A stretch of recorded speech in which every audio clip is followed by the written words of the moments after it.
मीनाक्षी, अगं तू नको मनाला लावून घेऊस. मी पण वेडीच आहे. जिथे बोलायला हवं होतं तिथे बोलता आलं नाही म्हणून इथे येऊन तुला ऐकवत बसले सगळं. मी तुझी बाजू समजू शकते मीनाक्षी, पण आई म्हणून मी काय करू हे मला समजत नाहीये. आई, तुमची मनस्थिती मला कळतीये, पण आपली सोहा खरंच खूप घाई करते हो लग्नाची. आपलं कोणाचं तर ती ऐकायला तयार नाहीच आहे. आपण आत्याईंना सांगितलं तर त्यांच्याशी बोलून बघूया ना, त्या तिला समजावू शकतील. त्याचा अजिबात उपयोग होणार नाहीये, कारण या बाबतीत सोहापेक्षा त्याच जास्त खुश आहेत.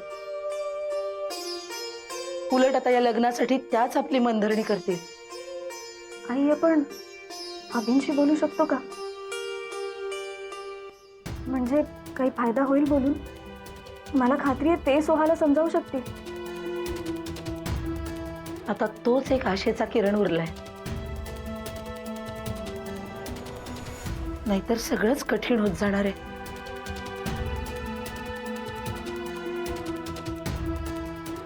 तू सोहाचा हट्टीपणा पाहिला नाहीयेस मीनाक्षी. तिने जर का एकदा डोक्यात घेतलं ना की एखादी गोष्ट मला हवी आहे, तर मग ती तिला हवीच असते.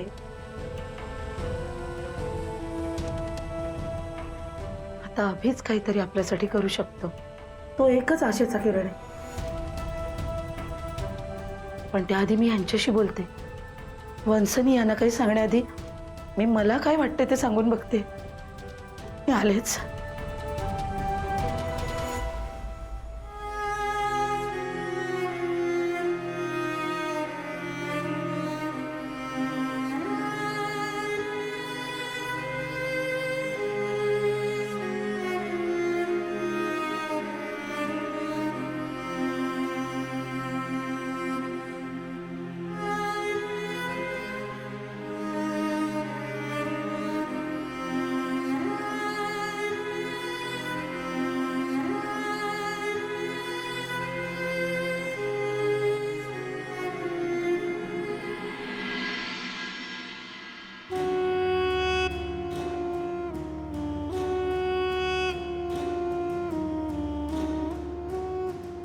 आत्याई, मीनाक्षी अशी वागूच कशी शकते माझ्याशी हेच कळत नाहीये.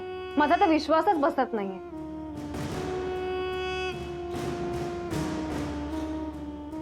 तुला सांगू, मी तिला फक्त माझी वहिनी नाही, माझी बेस्ट फ्रेंड समजत होते. माझी प्रत्येक गोष्ट मी तिला सांगायचे. तेजस बद्दलही तिला सगळ्यात आधी माहित होतं. ती समजून घेईल असं वाटलं होतं ग, पण इथे सगळी उलटीच परिस्थिती आहे. म्हणजे बघ ना, तुला माझ्या आणि तेजसच्या रिलेशन बद्दल काहीच प्रॉब्लेम नाहीये. आईला मी कन्सिडरच करत नाही, कारण ती कुठल्याही गोष्टीला लगेच परमिशन देणार नाही. राहिले बाबा आणि दादा, ते तेजसला चांगलं ओळखतात. त्यांना काही प्रॉब्लेम असेल असं मला नाही वाटत. मग मीनाक्षीलाच नेमकं असं काय झालंय? माझ्या लग्नासाठी मुलगा बघायला सांगून तिला नक्की काय प्रूव्ह करायचंय?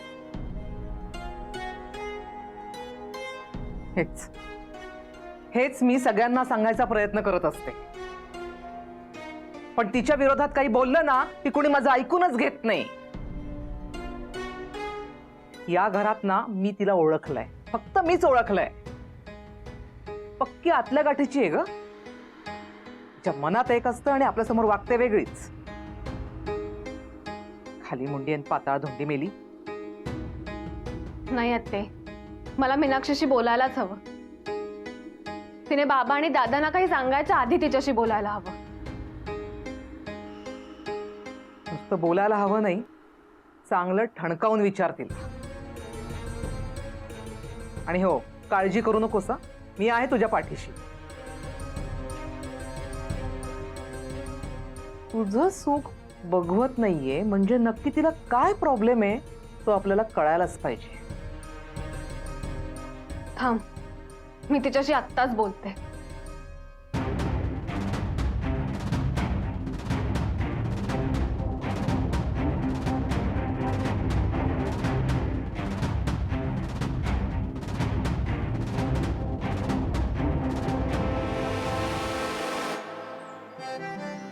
हो सर, आपण नक्कीच भेटूया. हो, आणि मी तुम्हाला सगळे डिटेल्स लवकरात लवकर मेल करतो. Yes sir, sure. See you सून.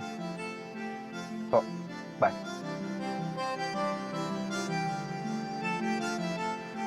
हा, आता मी काय म्हणत होतो, आपलं नोटरी आणि रजिस्ट्रेशनचं काम झालेलंच आहे. आता मी तुला आमच्या घराचे पेपर्स देतो.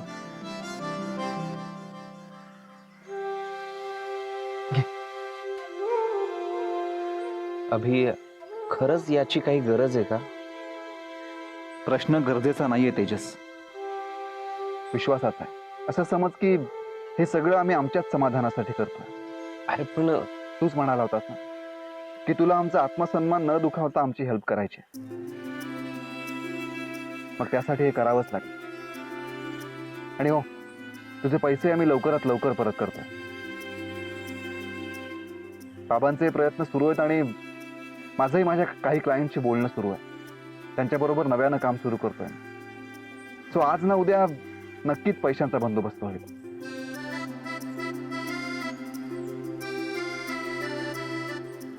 आता एवढा फोर्सच करतायत तर ठीक आहे. बाकी तुमच्या नव्या कामाला ऑल द बेस्ट. थँक्स यार. आता खरंच मला सगळ्यांच्या शुभेच्छांची गरज आहे. बरं, आता मी इथे उतरतोय. माझं एक काम आहे. बाकी सगळा फंड अरेंज होईपर्यंत मी प्लॅनिंग फिक्स करतो.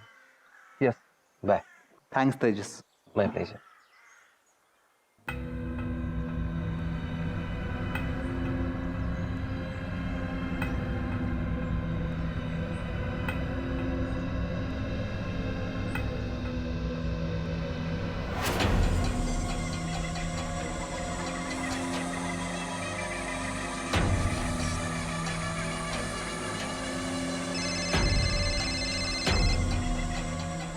हा भाई बोला.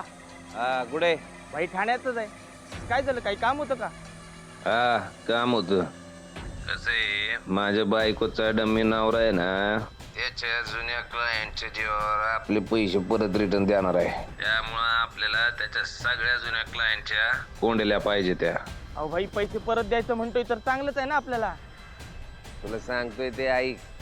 कसं आहे, काय बी झालं तरी आपल्याला ते पैसे रिटर्न येता कामा नये. आपल्या बायकोला कायम तेच हवं, स्वतःच घर, हक्काची नाती, आणि आपल्याला तेच मिळून नाही द्यायचंय तिला. कसं आहे पक्या, घर तर आता आपल्या ताब्यात आलेलं आहे. आता तिची नाती चिरडायला जास्त येळ लागायचं नाही. आता पुढं काय करायचंय हे माहितीये ना? भाई काय करायचंय मला? माझ्या लग्नाची तयारी करायची. हा हा, ठीक आहे भाई. हा,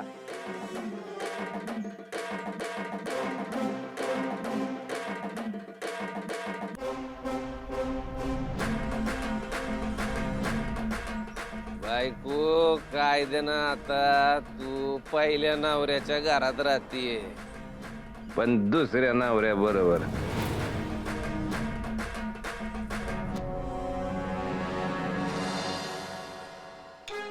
मीनाक्षी, तू असा गप्पा राहून मला अवॉइड करू शकत नाहीस. तुला माझ्या प्रश्नाचं उत्तर द्यावंच लागणार आहे. तू का असं वागलीस सांग ना. तुला माझ्याबद्दल आत्याईकडे जाऊन असं बोलण्याची काय गरज होती? सोहा, तुम्हाला जे काही सांगितलंस ते माझ्यावर विश्वास आहे म्हणून, बरोबर?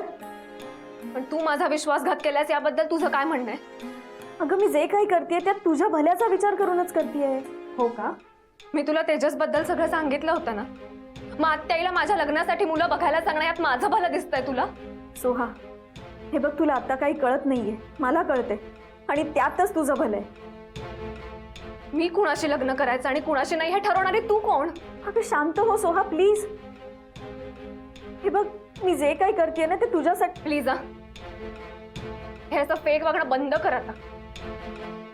नाही, मला सांगच तुझा नेमका प्रॉब्लेम काय आहे? सोहा, तुझं वाईट व्हावं असा मी कधीच विचार केला नाहीये. पण काय? पण काय? माझं आणि तेजसचं लग्न होऊ नये असंच वाटतंय ना तुला? नाही, असंच वाटणार, कारण तुला माझं सुख बघवत नाहीये. मीनाक्षी, मी तुला खूप जवळची मैत्रीण मानत होते. स्वतःपेक्षा जास्त विश्वास टाकला होता मी तुझ्यावर, आणि शेवटी तू तुझा खरा चेहरा दाखवलास. तू हे जे काही केलंयस ना ते कधीच विसरणार नाही. आणि तुलाही विसरू देणार नाही.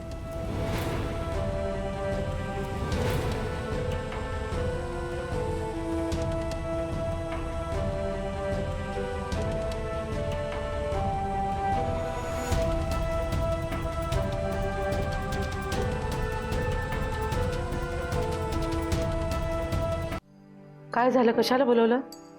झोपायचं नाहीये तुम्हाला? वाजले बघा किती.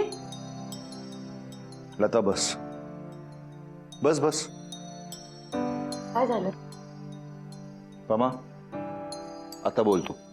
दादा, सोहाच्या निवडीवर मी खूप खुश आहे. सोहाने की नाही नशीब काढलं बरं का.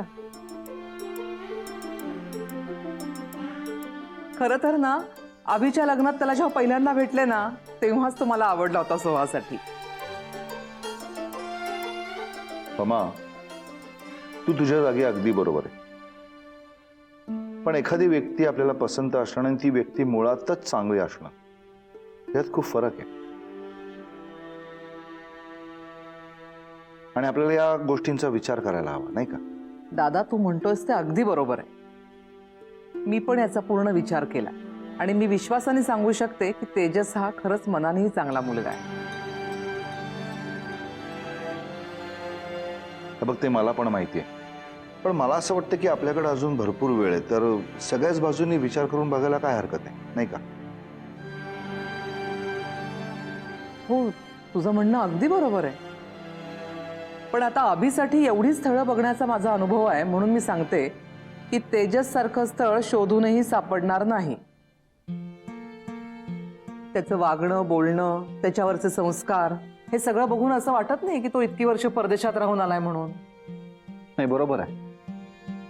म्हणजे त्याच्या वागण्यातनं सतत हे जाणवत असतं की त्याला कुठल्याच गोष्टीची घमेंड नाही. अगदी बरोबर आहे. मी मानलं सोहाला. तिने इतका चांगला मुलगा निवडलाय ना की आपल्याला दुसरं स्थळ बघायची गरजच नाहीये. पण वंच, आपली सोहा अजून लहान आहे आणि अजून तिचं शिक्षण पूर्ण व्हायचंय. तुझं आपलं काहीतरीच वहिनी. तुझं लग्न जेव्हा झालं तेव्हा तूही सोहाच्याच वयाची होतीस बरं का. पण लग्नानंतर शिक्षण पूर्ण केलंस, शिक्षिका झाली. तुझं काही अडलं कुठे? पण त्यावेळची परिस्थिती वेगळी होती. शिवाय तुम्ही घरात होतात, त्यामुळे मला घराची काळजी नव्हती हो. फक्त मी बरोबर होते असं नाही, तर तुला समजून घेणारा तुझा नवराही बरोबर होता. आणि मी खरं सांगू, तेजस सुद्धा अगदी तसाच आहे. समजून घेणारा, मन जपणारा. सोहाची निवड अगदी चुकीची नाही आहे. आणि मी खात्रीने सांगते, तेजसपेक्षा चांगलं स्थळ आपल्याला मिळणार नाही. आय थिंक आत्या तू बरोबर बोलतेस.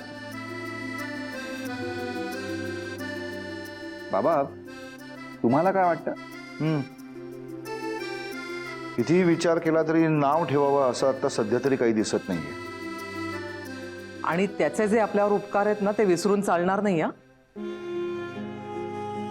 आज त्याने आपल्याला खूप मोठ्या संकटातून बाहेर काढलंय.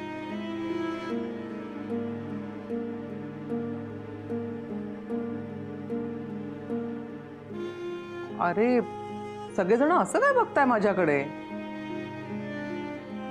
म्हणजे माझ्या म्हणण्याचा तसा काही उद्देश नाहीये. त्या दोघांचं एकमेकांवर खूप प्रेम आहे ना, म्हणून मी तसं म्हटलं.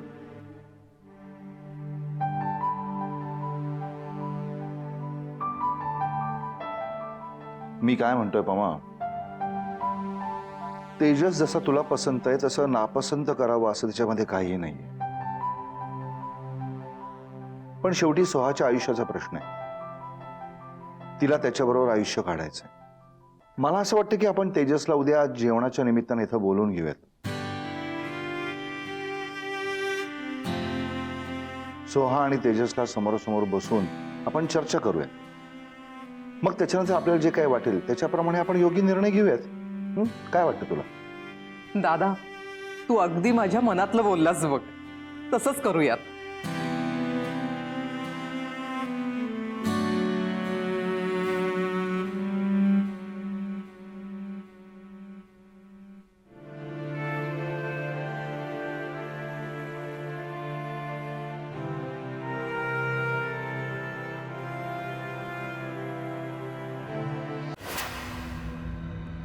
हा हा बरं ठीक आहे.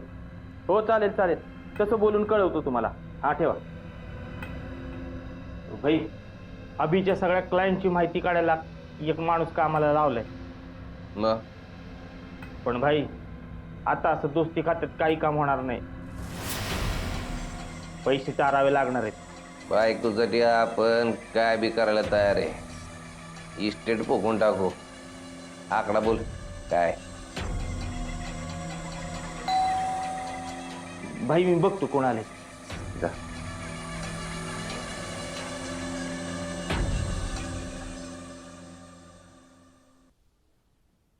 भाई वहिनी आले. बोल. तुम्हीच चला की. सांगितलेलं ऐकत जा. चला लवकर. आलो, आलो.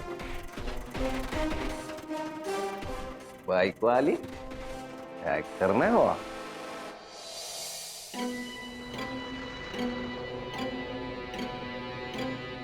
अगं बायको अचानक कशी काय आली तू इकडं. आपल्याला जसं तुझ्या विना राहवत नव्हतं तसंच तुला बी व्हायला लागले काय. हा अगं सांग की. हो तू माझ्याबरोबर पळून यायला आली काय. हा सांग की बायको पटकन.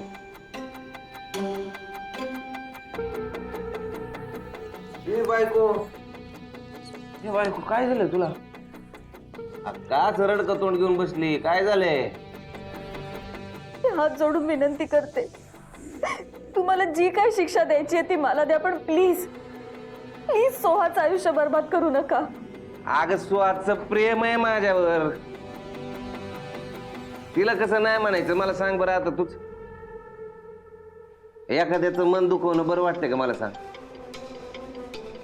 हा आता तुला माझ्या भावनांची कदर नव्हती तसं माझं नाही ना. मला दुसऱ्याच्या भावनांची कदर आहे. बघा तुमचा राग माझ्यावर आहे ना, मग तुम्ही सांगाल ते करायला मी तयार आहे. अगं असं कसं म्हणते तू. लग्नाचं वचन दिलंय मी सोहाला आणि एकदा का आपण शब्द दिलाय की तुला माहितीये मग आपलं माघार नसते. तुला माहिती काय गोष्ट. सोहा आपल्यासाठी एवढी एडी आहे. आपण नाही म्हणलं तरी आपल्या माग पळत येईन. कसं आहे बायको हाच फरक आहे तुझ्यात आणि तिच्यात. तुझ्यात आणि माझ्यात. कसं आहे बायको तू माझ्या बरोबर लग्न करून बी पळून गेलीस आणि ती माझ्या बरोबर लग्न करायचं म्हणून पळून यायला तयार आहे.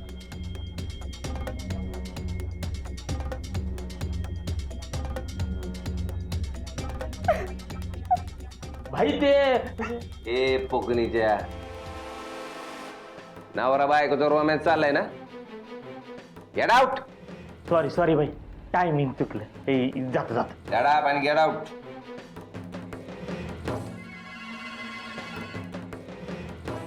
बायको अग रडू नको की. अग तू रडली तर मग माझे बी डोळे मग ओले होतात ग.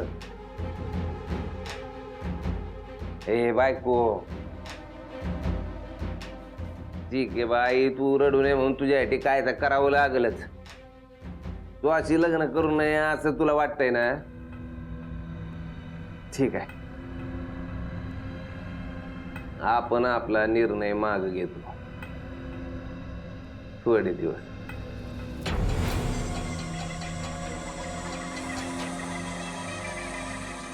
तुला वेळ बी देतो तिचं मन वळवायला. पण त्यासाठी तुला काहीतरी करावं लागेल.